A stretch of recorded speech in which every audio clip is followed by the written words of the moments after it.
Next, I'm going to show you how you can account for material nonlinearity. As you may have seen from ASTM 3518 or ISO-PESQ test, for plus minus 45 coupons pulled in tension, many times the test data is nonlinear. Now this nonlinearity is usually from matrix nonlinearity or evolution of the cracks, micro cracks during the loading, and other effects that we may be unaware of. So we lump all those effects in the matrix nonlinearity. And how can we reverse engineer that SS curve is what you can see on the screen. Minimum you need fiber matrix as input, which we already calibrated as first step I showed you earlier. You need the ply stacking sequence for ASTM 3518, for example. It's a plus minus 45 layer. You also need, in addition, test data stress strain curve from the ASTM 3518. This is your input for this analysis, and as an output you will come up with an effective or in situ matrix SS curve that will result in the nonlinearity in the output from the code for future laminate analysis. Now in this case, we have another analysis option, as you can see in the tree here, material nonlinearity. We go to material nonlinearity. We enter the test data points here.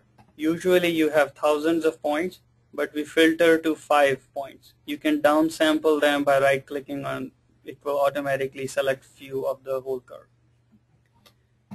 Next thing, you tell the code that this calibration is for matrix. So you select which matrix you want to calibrate, what is your loading direction is, and is it shear dominant failure for ASTM 3518? It is the matrix dominant failure. And then the loading that you're comparing from test. Is it the axial stress strain curve you're comparing, or is it the shear stress shear strain you're comparing? Once you do that, the code will try to converge to test curve by introducing or reverse engineering a matrix stress strain curve. And it will take about 10 minutes to come up with a solution that matches the test curve. As you can see, the blue curve is from test and the red one is from simulation. At the end of the analysis, you will get a matrix stress strain curve. Now this stress strain curve, you can export it back in the input here. Now you can use this stress strain curve to predict any laminate analysis. So we perform a laminate analysis. I'm going to select without braid card this time, set to current. So my layup, I do not have any. You can see here I do not have any braid cards. I have only IM7 MT45, and I'm going to run this analysis live in front of you using the SS curve for the matrix in the input tab with quasi-isotropic layer, and run the laminate. Again, like braid card, it's going to pull this laminate in 5 directions, and it will come up with the composite laminate for quasi-isotropic layer. Material properties, modulus, Poisson ratio, strength, and other material properties in addition to stress strain curves in all 5 directions.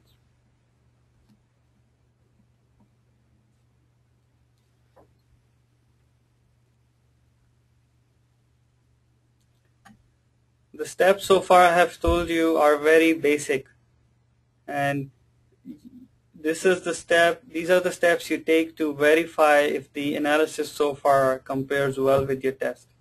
So you can see it came up with modulus, includes out of plane modulus as well, Poisson ratio, strength values, and stress strain curves, and other information that you may need, ABD matrix or D matrix, to be used for other codes. And this is the point. Basically, you can define any layup that you have. You can change this 25-50, 25, which means 25% of 0 degree plies, 90 degree plies are also 25, and plus minus 45 plies are 50% in the laminate. You can make a 10-80-10 or other commonly used layups and run the laminate analysis. Next thing, you can also run apply characterization. In apply characterization, for this example, I am changing the loading angle from -90 to +90 with the increments of 5. And when I pull this coupon in tension loading, I get how the modulus and other material properties varies for apply in principal material direction and arbitrary material direction. So you can see from -90 to 90 how the modulus increases when it's 0 degree. You can see the strength. I go to tension strength and I can see which failure criteria is dominant by clicking on these options. It will tell me from this angle to this angle it's matrix shear failure, from such and such angle range it is matrix failure, and plus to 5, approximately 5 degree angle, plus minus, you get fiber failure dominant area. These things can change for different material system. So it gives you a lot more information about shear modulus and other options, and you can select them.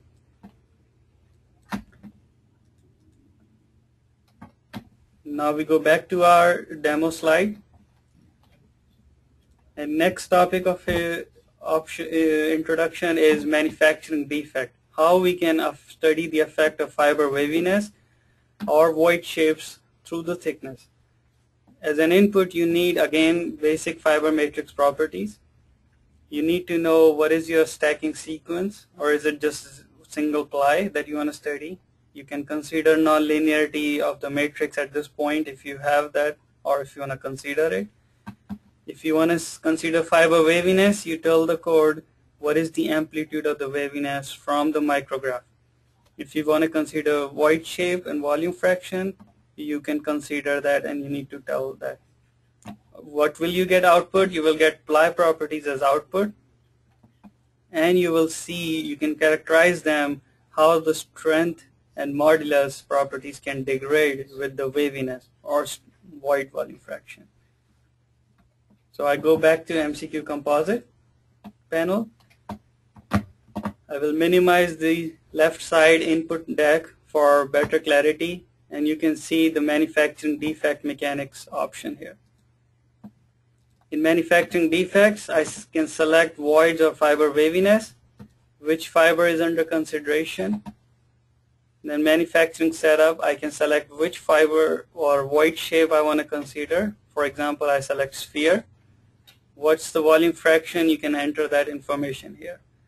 And when you run the analysis, you will get the degraded modulus properties. Now these are for isotropic, assuming these voids are randomly oriented, if they are aligned or in plane or out of plane random orientation. It will give you modulus for all of them, and strength and Poisson ratio, which you can use in your as ply properties for with other codes if that's what you want to consider. You can, these values are also tabulated for you here, so you can use it for other applications. For aligned case, transversely aligned means 2D random orientation. Matrix is isotropic 3D random orientation. You can also characterize these properties considering a range of variation. So for example, again, you select the voids under manufacturing defect characterization. In manufacturing defects, you select what void shape. Characterization, you define a lower bound for volume fraction and how much increment you want to go with. When you run the analysis, in a couple of minutes, it comes up with results for you. And you can select, I want to consider isotropic properties, meaning voids are randomly oriented in 3D space. I want to see the modulus, how it varies with the increase in void volume fraction. So you can see it degrades. And you can select other properties as well. Next thing, we go back to the demo slide, and now we're going to show you how we can generate a design failure envelope. You can generate first ply or final failure envelope. To do this type of analysis, you will need minimum, again, fiber matrix properties or ply properties, whatever you want to use.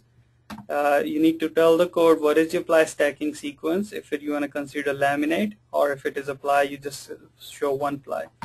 And if you want to consider matrix nonlinearity, you can include that, it's an option. As an output, you will get the design failure envelope for different loading directions, biaxial loading.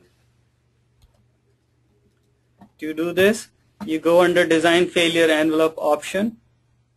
In the settings, you tell the code that you want to apply biaxial loading in axial direction and transverse direction or shear. You can select. Here we selected X and Y. How many points you want to generate per quadrant of the failure envelope. And when you run the analysis, in about 10 minutes, the code will run the biaxial loading for various loading conditions, and at the end it will come up with a design failure envelope, which will appear in a few seconds. As you can see on the screen, the green area indicates safe zone. Basically, there is no first ply failure at up to this loading condition. After the yellow line and the orange section here indicates the progressive failure analysis. This is where multiple plies to start damaging. And the red dots outline indicates final failure of ply. So you can see this provides you very valuable information, and you can validate your characterization is right, your failure criteria selection is right for your material, and you can proceed further. So it has a very important play here. Once this type of analysis is done, we can generate now easily higher level, more industrial application charts. For example, parametric carpet plot. Again, the basic input is still the same, fiber matrix or ply properties, your stacking sequence, any material nonlinearity that you may have. As an output, you will get carpet plots where the layups are changed for Poisson ratio, for modulus, for strength. You will also know what is the dominant failure mode for these layups are. So you can make a better design, a better selection of your material for your design. Again, with MCQ, we have made it very easy. You go under a parametric carpet plot analysis. You can select plane coupon layup, and in this layup you define or enter your choice of 3 angles that vary through the laminate. Usually it is 0, 45, 90, and those are the default values. You can increment these angles with 10, 5, or 4 degree variations. By 10 degree means you can see the 45 degree jumps with 10%. And it comes up with these layups. By default, they are symmetric. If you want to add your custom made layups, you can always add them in this option here. And this is all you have to do, since all your basic ingredients are already used as input. All you do is run the analysis by selecting the loading direction you choose. Transverse tension, longitudinal tension, or compression, or shear. Once you do this analysis, again in about 10 minutes, depending on your computer speed, it will generate a carpet plot for you on the right hand side. To see the dominant failure modes, we can click on gradient fill. The red indicates fiber failure, the green indicates matrix dominant failure, and the right side indicates the matrix shear failure. Now you can expect shear failure for plus minus 45, as 100% of the plies are here for 45. The lower left side represents all 90 degree plies, and the upper left side indicates all 0 degree orientation fiber. In the middle, the shade changes for mixed mode failures. Another thing is you can generate same plot for damage initiation, first ply failure, or material properties. This material property, you can see these are for modulus. You can make selections. I'm going to click on Poisson ratio on the left side, and it will read all the Poisson ratio from all the analysis done, and it comes up with the graph. So you can select for your layup, or if you know what's the Poisson ratio that you need, you can hover over the points here and find out which layup meets that Poisson ratio requirement for your material selection. So again, the graph is basically, or feature is applicable for industrial use mostly. You can definitely use it for your research purpose.